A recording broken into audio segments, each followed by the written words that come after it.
and please let me know if it's visible to everybody, if there aren't any delays or... All right. We can so see. This is what I had in mind for today. Thank you so much for confirming. This is what I had in mind for today. Just a second to start it actually rolling. Okay. All right. I was saying thank you so much for the opportunity of holding this event, and for me personally, for giving me the opportunity of researching this dear subject of mine, this research topic, which made me realize I struck a gold mine in terms of research and professional development. And I honestly think that writing this paper, researching for it, and coming to you in front of you today to present it has actually made me a better teacher, and I cannot wait for school to start in any way, so that I can actually use some of the tools I came across while doing the research. All right. So in short, these are the main topics I would like to address today. Some sort of an introduction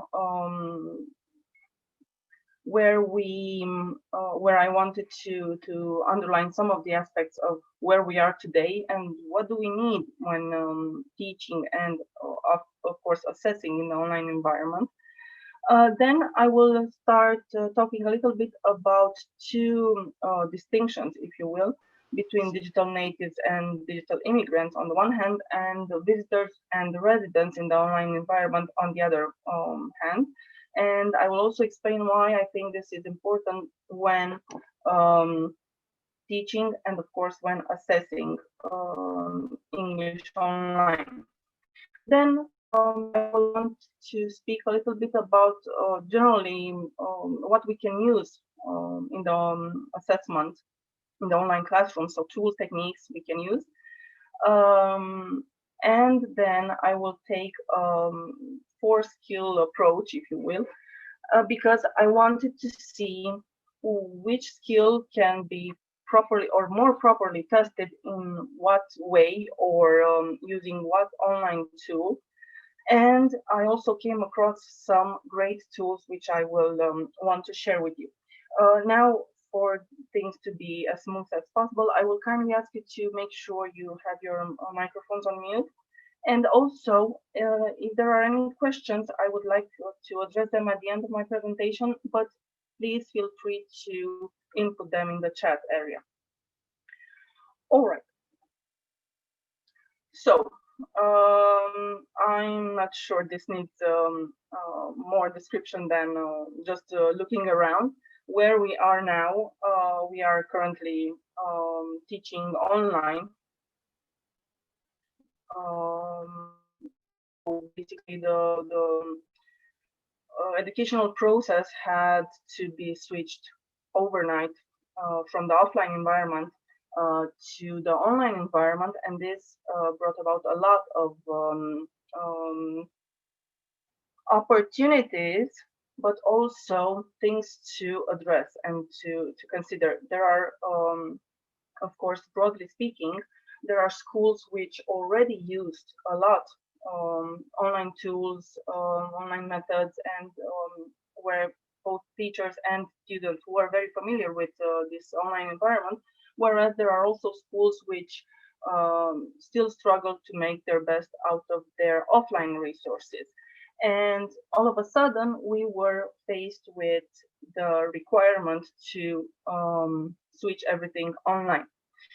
Now, most of you know, I'm sure from experience, that this abrupt learning curve for all of us. And of course, that was challenging for everybody, not only students. All right, I will talk about what I want to achieve with my paper and my presentation, and what fundamentals I started from. As you can see, I used my experience, so I got to the point where we had to go online. And beyond all the technical aspects and device availability issues, I started the online teaching experience, asking myself, all right, so how will I assess the students? First of all, in the context of the final assessments and gradings and at the end of the semester, but also how will I assess them while teaching online? This is where I need to also tell you that I decided to turn back to teaching this fall. So last school year I wasn't teaching online, and I took the blow basically very it was very strong, and I started thinking, all right, so what do we have? So what is available for the online teaching, first of all, and then for the assessment part? And I got to some very interesting conclusions. All right, you might ask, okay, but are you going to talk about the summative assessment only or the formative as well? And I started thinking that I will only cover the summative one, but by the end of writing the paper, I got to the conclusion that both aspects will be covered. And moreover, I came across some very useful tools for ongoing assessments. So myself as a practitioner, I was made more aware of the impact and the importance of the ongoing assessment, and most specifically how to do it in the online environment. My more or less hidden goal is to make online teaching and learning more effective, more meaningful, more relevant for the students, using more authentic material and resources, and why not fun, because as you will see, I myself had fun while trying some of the online tools, and I think that this is a very important part of learning. As I said before, I took a skill-based approach.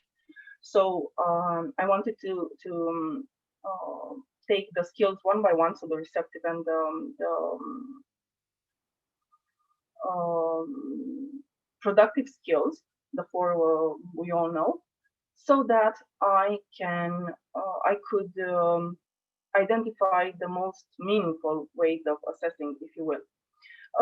And you will see here my toolkit, and I will also explain why I chose these tools.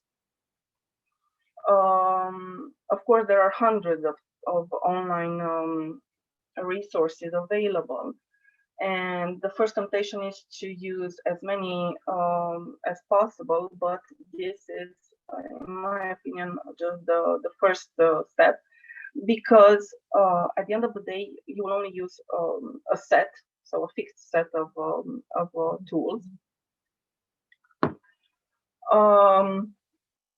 So I wanted to talk about the Google Classroom assignment function, because we are using Google, most of us are using it, with the Google Form option, and some of the online available resources, meaning live worksheets, Kahoot, Wordwall. And I also wanted to see what other useful tools we have available, and by skill, of course. Here I also looked at some very good, actually great tools for the online learning, like Duolingo for Schools, or Memrise, or Mondly. but I wanted to avoid everything that involved an additional account, a paid subscription, which not everybody can afford, and basically I wanted to keep it as simple as possible. As you will see, I also included some other very relevant tools we can use, and with each skill I will talk about them a little bit. All right. As I promised, I want to explain a little bit why this dichotomy between digital native and digital immigrant is relevant for our teaching. This was brought about by Mark Prensky in 2001. And there are two articles in which he discusses this distinction between the digital native and the digital immigrant, which are basically talking about generations. The digital native generation is the generation, as Mark Prensky calls it, the first generation which started exposed to or even used technology since day one, since they were born. Whereas the digital immigrants are all the generations before that. So anyone who had to learn how to use technology.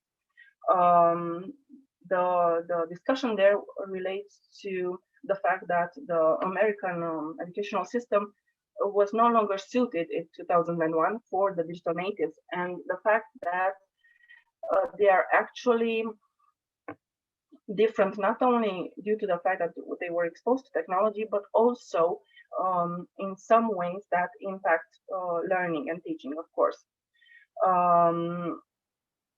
What happens is that their brain is actually structured in a different way.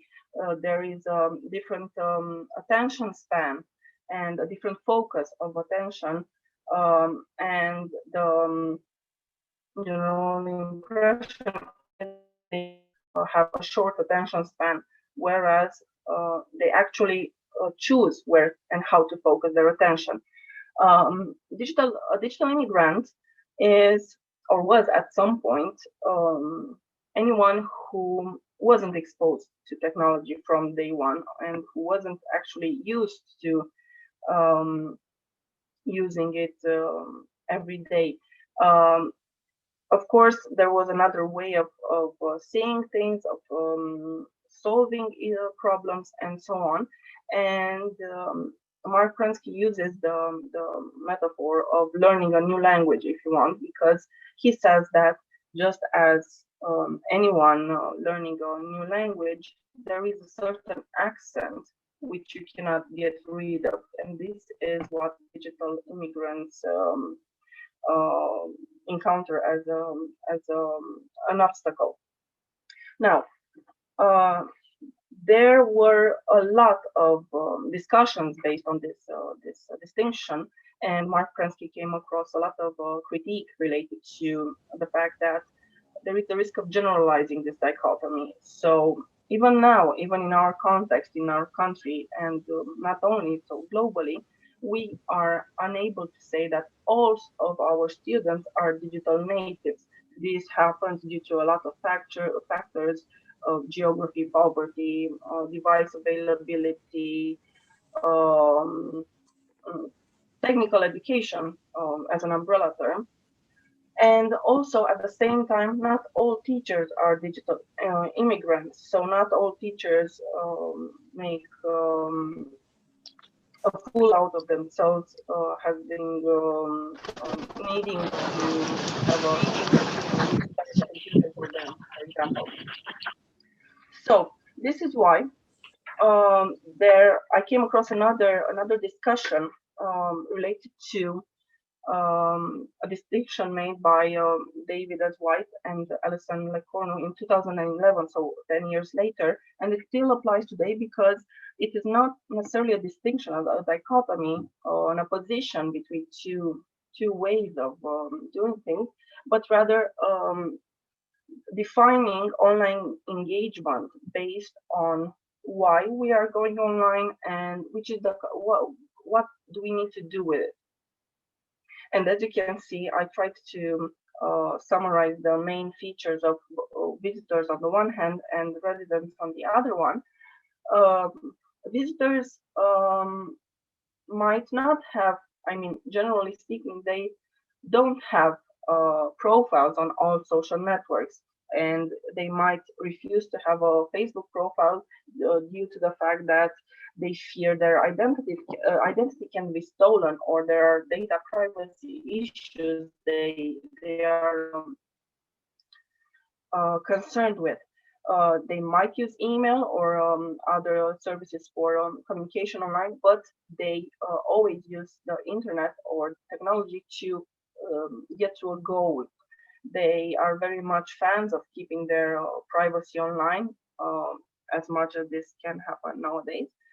And what is specific is that they go online, they use the platform or the website they need to, and then they log off, and they leave as they don't leave many online marks, if you want. On the other hand, the residents, they put a lot of time and effort into constructing an online identity, which they actually see as part of their identity in general.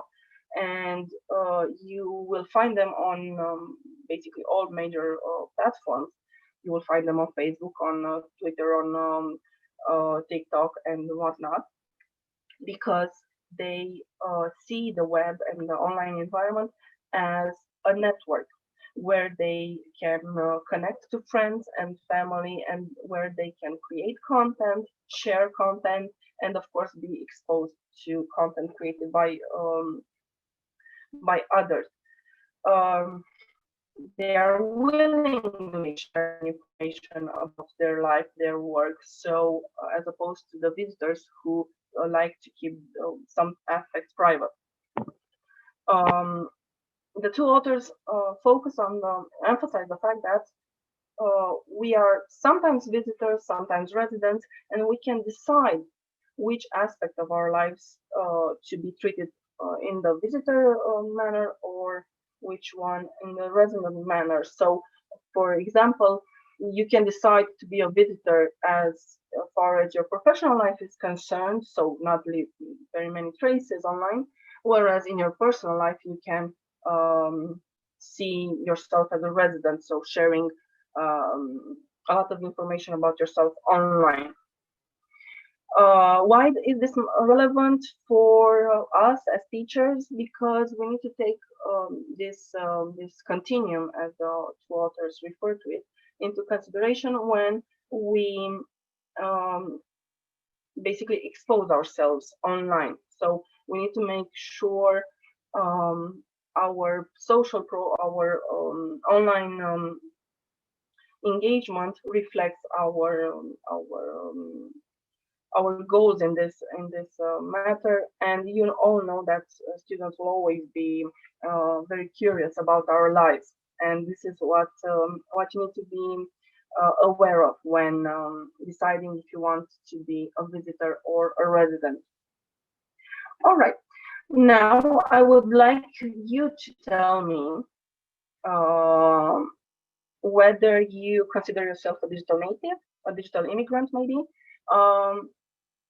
At the same time, are you a visitor? Are you a resident? Which of these options comes easier to you? And you can use this chat. I will take a lot of pleasure in reading what you have to say. And while you do this, I would want to, if you want to get closer to the main topic of my presentation, and tell you that I wanted to include all this information because I think our learning experiences and our teaching experience have changed very much. And I also want to thank Alexandra for the in my time, in the old days, images. And yes, this is true. We cannot rely on what we used to do or what we are very comfortable with doing. All right.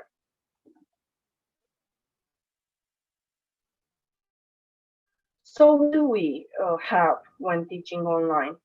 What can we rely on when teaching and of course assessing online?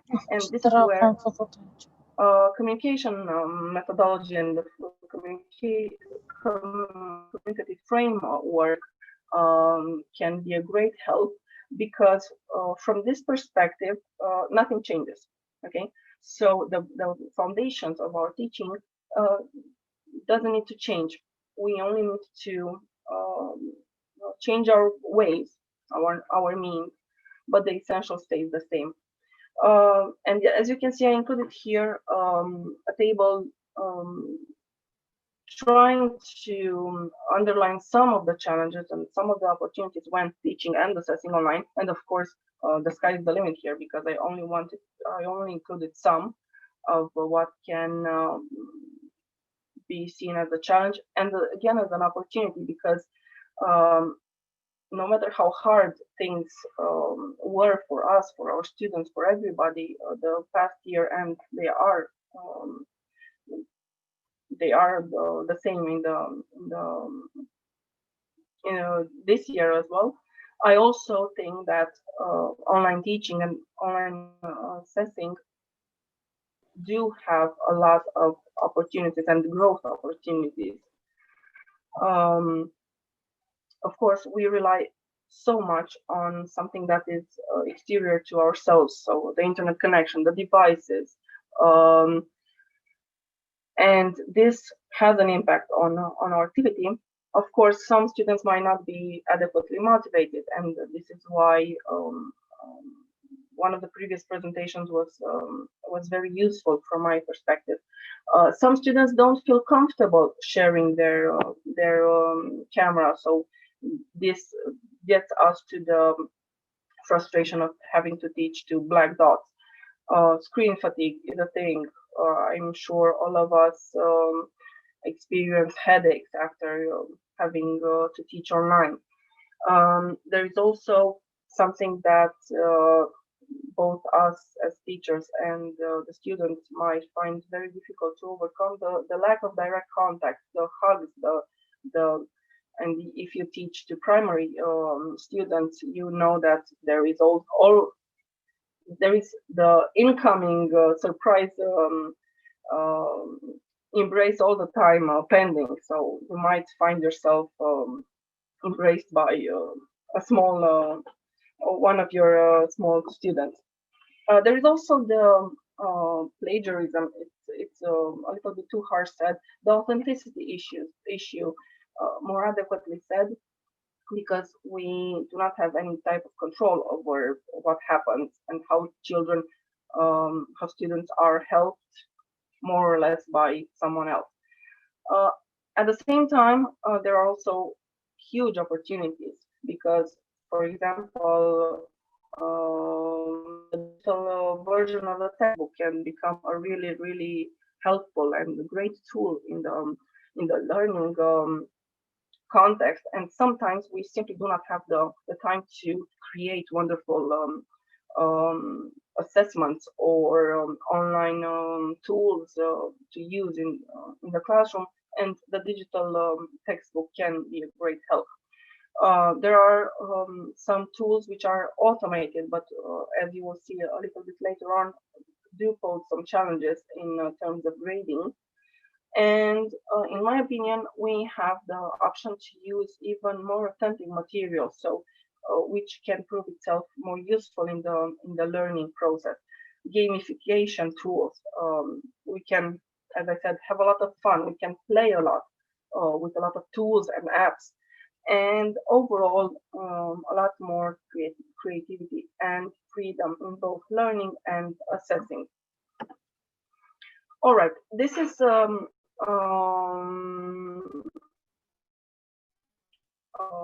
assessment type structure I borrowed from carlhooker.com, and it is another way of looking at assessment, because it involves the student in the perspective, in the assessment process, and how we can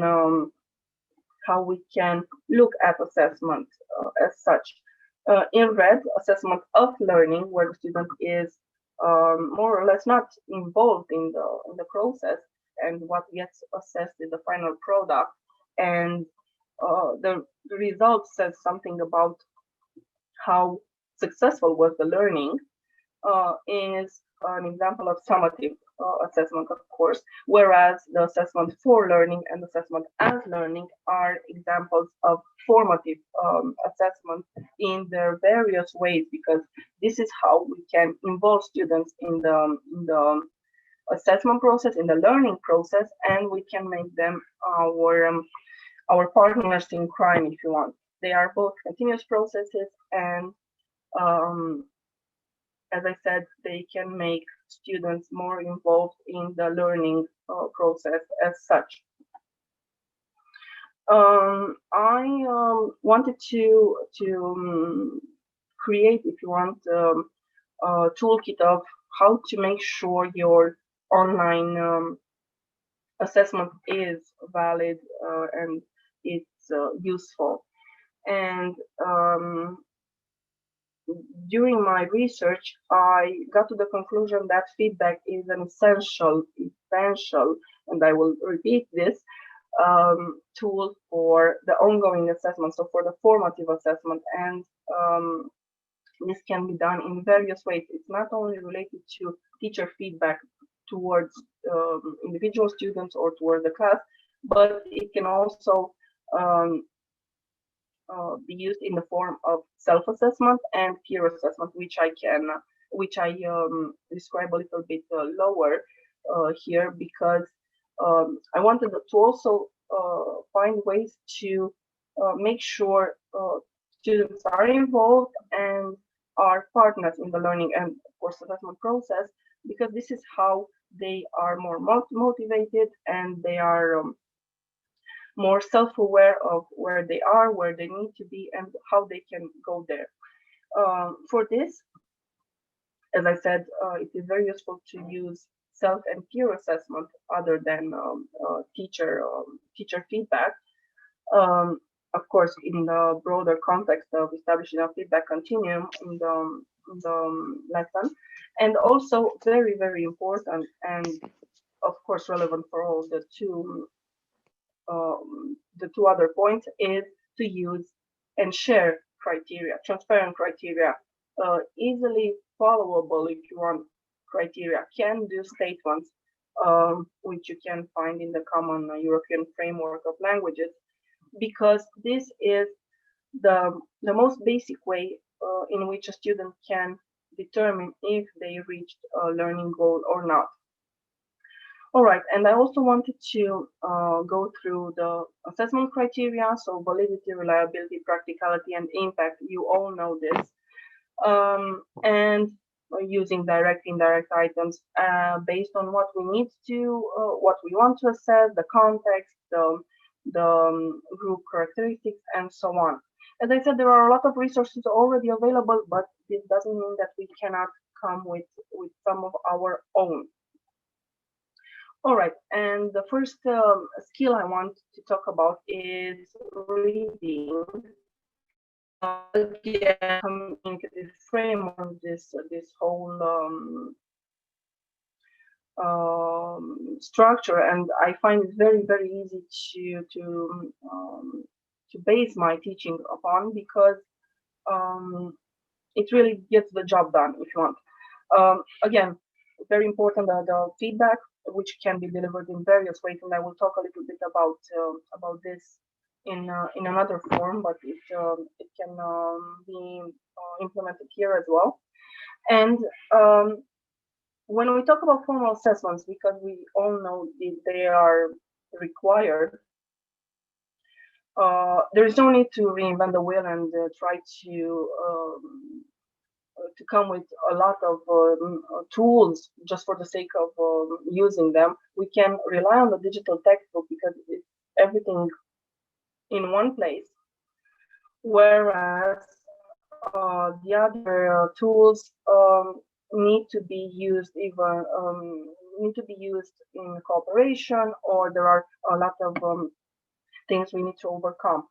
Live worksheets helps us more than the Google Classroom assignment or Google Forms, and I will show you a sample of that in a moment, because there are a lot of task design options and grading options there. And Kahoot and WordWall can be used as pre-reading, while reading, post reading tasks. But again, you need to present the reading material separately. Basically, from my research, there is no perfect tool to assess reading online, which can be inclusive in terms of instruction, text, and also the exercise, the task itself. Why am I saying that Google Forms and Google assignments scores low in practicality, and it can have a negative impact upon the learning process? This is a sample of a reading task which I tried to use in a test. But as you can see, the only option to include both the text and the task itself is through a photo or a screenshot or something like this. And also, as my colleague said in the first part of the webinar, the computer will only recognize what has been already put there as possible answers. So if the student doesn't get it 100% right, the answers are not correctly or adequately marked, and this means that we need to manually check these. And when I administer the test, because otherwise releasing the grade without doing this would have demotivated students a lot. The grades or the points aren't automatically marked by the 4. With this in mind, as I said, in the case of assessing reading online, there is not, you need to use more than one app or one online tool to get the job done properly. All right. Going further to listening, what is very important to keep in mind is that students are exposed to videos all the time. So they see videos on Facebook, they see videos on TikTok, and so on. And this is why videos, more than audio only material, can be a very authentic type of material to be used when assessing listening. From my research, from the tools I already mentioned, YouTube videos can be inserted in all these tools, and live worksheets is the place where you can only include audio. But as you know, it is not as spectacular as video materials. WordWall will be a very great tool for testing listening, but mostly if you want grammar, vocabulary tasks, and the audio video material needs to be separately presented. Again, this is where the digital textbook is a great tool, because it has everything all together. And for me especially, this has been one of the most reliable tools when trying to assess this skill, and not only. I wanted to tell you a little bit more about a great tool for assessing listening. And of course, if it's used in the adequate context and so on, it can be great fun. It was great fun for me trying to use it and testing it a little bit. It's called the lyricstraining.com, and you have a wide choice of songs you can use, and also a lot of options. So you can select to fill in 10% of the words in the lyrics, 25%,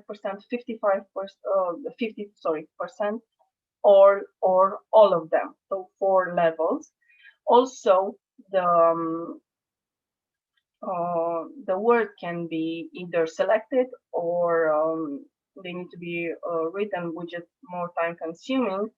And also you can download the lyrics and use them in any other way you might want for a pre-listening task or whatnot. I strongly encourage you to try this tool. I had a lot of fun. And imagine if we are having a lot of fun, then students will too. This is an example chosen for the sake of the moment. So Happy New Year, but you have a lot of options from what students are actually listening to. So the music they are listening to. Okay, what about speaking? It might seem that speaking is the easiest skill to assess from all 4, because this is what we do, right? We talk, and talk. There are some ways in which we can do that, either informally or more formally. And there are some challenges here, like a large number of students which need to be evaluated. And this can be sorted out through breakout rooms if the platform you are using permits it. You all know that one student who simply refuses to speak, so to get involved in speaking tasks because they are too shy, and this can happen both online and offline. And here is where feedback and the way we administer feedback is very important, because what you should do is to favor individual feedback in any way you find fit. And if you want to, due to the lack of time or other reasons, if you need to give a group feedback, you can simply focus on anonymous examples which need to be improved, or general improvement suggestions. And one of the options in which you can do the assessment of the speaking online is to ask the shy students we talked about previously to record themselves speaking various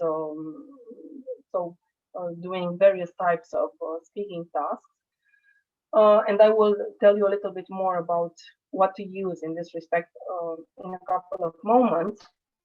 Again, using can-do statements, because this takes the burden of only you having to assess everything, because when a student has a can-do statement framework, they can simply tick the boxes themselves, so they can be aware of what they need to do and also how successful they were in doing it.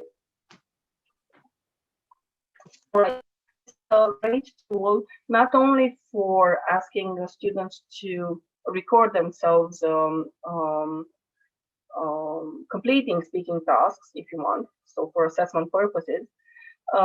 This is a voice spice recorder where everyone can record themselves speaking and send the sample to their teachers among themselves and so on in various forms.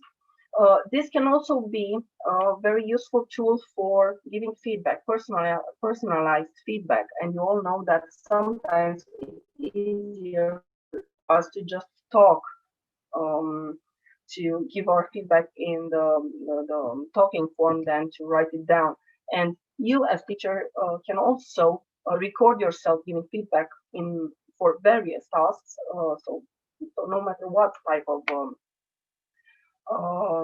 feedback you need to deliver, and then have it sent to the student in question personally. And this thing, I think, gives a very, very personal flavor to our teaching and make the students feel valued and important. All right, what about writing? Again, writing is something we do a lot when using the online environment, not only for learning or assessment, but when we go online, we do a lot of writing. So this is why I think the authenticity factor is very, very important here in the assessment as well. And we have two huge options here: either assessing writing formatively, so through process writing, where we can actually see the improvement step by step. So how did the writing improve after receiving feedback and so on, and after multiple improvements. And here, assessing writing can be, from my perspective, be relatively easily done through task assignment and task collection, which where we have a lot of options. So you can either set the task in an assignment, collect it in a Google form via email, or document uploading, depending on the preferences of the group and of yourself as a teacher. What is hugely important is to use clear instructions, more so than in the case of offline assessing writing, because there you have you are there in front of the students, and you all know that they always have questions related to the instructions. So this is where it is even more important to have clear instructions and can-do statements for evaluating both for the self-assessment and the criteria as well. The feedback can be delivered. There are some ideas, and for example, if you ask the students to upload a Word document with the writing task, you can use the proofing option in Word, and of course track changes is a lifesaver, because you can then resubmit the task, the document to the student, and they can improve further. Coming back to what I said, you can also record the feedback. So while assessing the task, you can record what you have to say to the student in question, and you can do this either audio only, audio and video, and even you can record your screen. There are some tools you can use to do that, so that the student knows what needs to be improved, and they can have a lot more feedback, and of course this always helps. I think you already know about writeandimprove.com, which can be used in at least 2 ways. So students can upload their writing and, as you know, receive instant feedback. You can also create classes for your students, and you can manage the feedback from your end. And this works best, I think, with older students, if you want, so from middle school upward, because it gives them a sense of control over their learning experience, and it might prove a lifesaver, especially for those who are a little bit reluctant about sharing their writing. And this is another very nice tool I came across. It's called storyboard.com, and again, it involves creating an account, and you can also create classes here where you can distribute writing tasks to your students. And what I loved about this tool is that you can there is a variety of task types. So they can either do a comic, a flash fiction, poetry, a lot of formalized writing, picture books even. So this can be used in a variety of ways in the teaching and assessment process, and it can be great fun, as I said. All right. My conclusion, if you will, is in the form of a best practice short list. My main recommendation is to avoid the app frenzy, what I call an app frenzy, meaning using all the tools available just because they're there. There is an app for everything, that is true. But we also need to adapt those tools to the specific of the learning group and to the context and to their interests and to our goals, of course. We rely on technology, do not forget that, so always have a backup. It's always useful to have at least one backup. My conclusion is that there is no perfect assessment tool. Every tool I considered has some deficiencies and a lot of improvement space. And all in all, we need to take into consideration our goals, where we want to get, and how can we use the resources we have at hand to best help our students get where we want to get them. Of course, involving them in the process, because this is what matters most, for them to be partners in the learning process, not simply chairs filled with more or less interested minds. All right, this is my challenge for you today, and I would like you to consider everything I talked about today, and contemplate a little bit how and if they are useful to integrate in your practice. And my challenge is for you to try to do some parts of your teaching or of the assessment in a different way, so that you can also grow together with your students. And of course, you can use the chat to let me know what you want to use and how, and also questions. So this is the moment where we can actually take questions.